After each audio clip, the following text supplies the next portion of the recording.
Assalamualaikum warahmatullahi wabarakatuh. Halo teman-teman, perkenalkan nama saya El Fajriah. Di sini saya akan berbagi materi tentang conditional sentence. Yang pertama, kita akan membahas tentang pengertian conditional sentence. Conditional sentence merupakan kalimat yang berisikan mengenai sebuah pengandaian, imajinasi, atau suatu kejadian yang belum terjadi. Kata if sebagai penanda bahwa kondisinya memang belum terjadi. Jika kalian menemui kalimat yang diawali dengan kata if, itu bisa menjadi salah satu penanda bahwa kalimat itu termasuk conditional sentence. Conditional sentence memiliki dua bentuk, yaitu if clause dan main clause.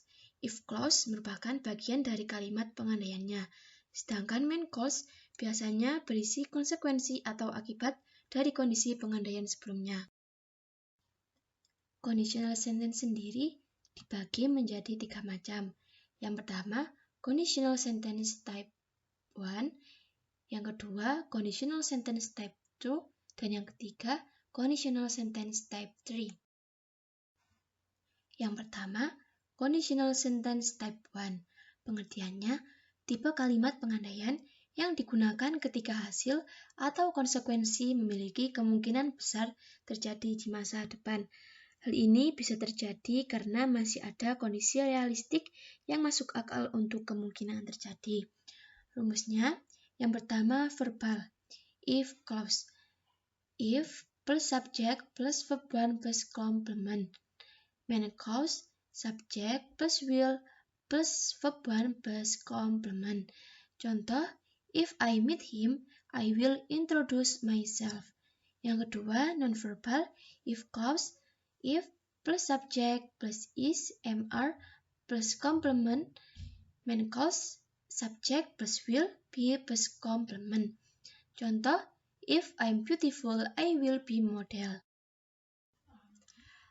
Agar dapat mengerti rumus-rumus di atas, mari kita memahami beberapa hal berikut. Yang pertama, verbal. Verbal adalah kalimat yang predikatnya berupa kata kerja atau verb. Contoh, meet bertemu, rest istirahat, study belajar, eat makan, cook memasak. Yang kedua, non-verbal. Non-verbal adalah kalimat yang predikatnya bukan kata kerja, bisa berupa kata benda atau noun, dan kata sifat adjektif. Contoh, noun, book, buku, board, papan, table, meja, dan lain-lain.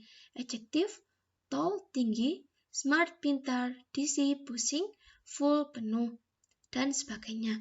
Yang ketiga, penggunaan to be, is, MR. Is untuk subjek she, he, it, M untuk subjek I, dan R untuk subjek you, we, they. Yang terakhir, jika dalam sebuah kalimat subjek berupa she, he, it, maka kata kerja yang mengikutinya harus ditambahkan s, es, dan ies. Hanya berlaku pada kalimat positif. Yang pertama, aturan penambahan akhiran es. Apabila sebuah kata kerja memiliki akhiran huruf O, CH, SH, X, Z, double S, dan S. Yang kedua, aturan penambahan akhiran IES. Apabila sebuah kata kerja memiliki akhiran huruf Y dan sebelum huruf Y terdapat huruf konsonan. Yang ketiga, aturan penambahan akhiran S. Apabila sebuah kata kerja memiliki akhiran huruf A, B, C, D, E, F, G, H, I, J, K, L, M, N, P, R, T, U, V, W, dan Y. Conditional sentence type 2. Pengertiannya, tipe kalimat pengandaian yang digunakan ketika hasil atau konsekuensinya memiliki harapan terwujud walaupun kemungkinannya sangat kecil dikarenakan pengandaiannya terlalu tinggi. Jadi, bisa dikatakan kalau kalimat pengandaian tipe kedua ini belum tentu terjadi, namun juga bisa menjadi sebuah kenyataan. Rumus 1. Verbal. If clause, if plus subject plus verb 2 plus complement. Main clause, subject plus word plus verb 1 plus complement. Contoh, If I met a plane, I would ride it. Yang kedua, non-verbal, if clause, if plus subject plus was atau were plus complement. Main clause, subject plus would be plus complement. Contoh, if I was tall, I would be police. Catatan, was untuk subjek I, you, they, dan we. Sedangkan were untuk subjek she, he, dan it.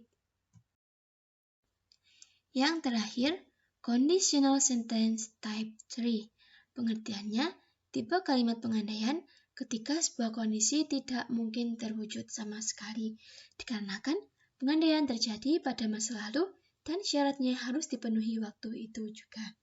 Rumus yang pertama, verbal. If clause, if plus subject plus had plus verb 3 plus complement. Untuk main clause, subject plus was plus have atau has plus verb 3 plus complement. Contoh, if I had known Willie in hospital, I would have visited her. In fact, I did not know Willie in hospital, so I did not visit him. Yang kedua, non-verbal. If clause, if plus subject plus had plus been plus complement. Main clause, subject plus was plus have has plus been plus complement. Example, if I had been Sumatran tiger, I would have been famous animal. In fact, I did not Sumatran tiger.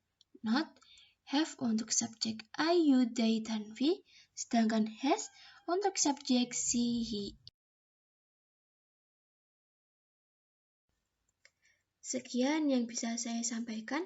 Mohon maaf apabila ada kesalahan pengucapan kata. Wassalamualaikum warahmatullahi wabarakatuh.